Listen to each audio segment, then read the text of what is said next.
Jalen, everyone's talked about how you had one of the best winters and springs on the entire team after last season. What was different about your approach coming into 2024, and what did you change? My approach is that this is my last ride, so why not go with a bang? And then I know I trust the trainer. I trust Coach Nico, his staff. I bought in with Coach Stu. I meet a lot with Coach White. It's like a different level went off for me. It's the last ride, so I might as well make it count.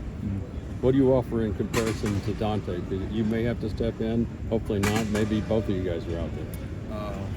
With Dante, I'm trying to take a lot off his plate because we're very optimistic about him coming back. So right now, I'm just stepping in for him, playing a little bit of nose, boundary in, doing a little bit of everything. But I'm trying to make his pressure a lot lighter for everybody.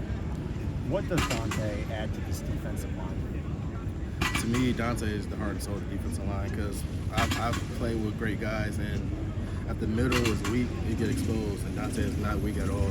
So with Dante, it makes my job easier, honestly. Playing outside with him, hold it down the middle, makes everything so much easier. For you, what was different about this offseason? There's been a lot of talk about last year wasn't good enough. Yeah. For you, how did you approach it different? How did it feel to you, kind of raised expectations? To me, it was more so the stuff we did off the field. It was like a connection piece. Like even though we was after workouts, someone was to hang out and just build a connection. Even though we had new players and transfers. Like for instance, my group, one of my crew captains was Sorsby. I never knew Sorsby at all.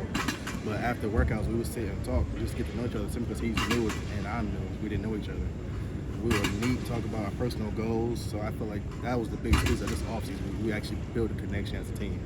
If Dante has been this game, do you look at it as a challenge for, all right, there's not going to be any drop-off at that spot?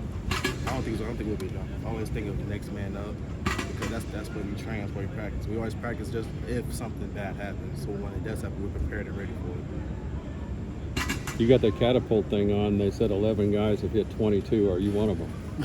No, I'm not, unfortunately not. I think the highest I've hit since I've been here, I think it was 18.5 since I've been here. You just have to go a few steps, right? You only have to go a few steps. Yeah, but for us big guys, we expect to run to the ball every play. So occasionally you might hit that 18 mark. Talk about your focuses here this offseason. Obviously, we've heard all offseason about what this offseason program was like. What were some of the things you were looking to improve on from last season to this season? My big piece was leadership because I wasn't looked at as a leader, but I was never a very vocal leader. So I tried to be more vocal.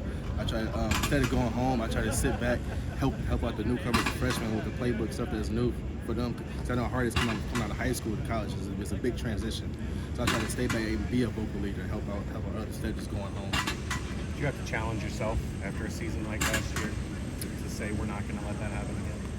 After the season like this, yeah, I've challenged myself in a lot of aspects as far as my game, what I provide for the team. To me, I practice to make sure that I've earned my spot in the team. I've earned the right to wear that C on my chest. So I knew I had to step it up a lot this offseason and this upcoming season. Thanks, Jalen. Appreciate you.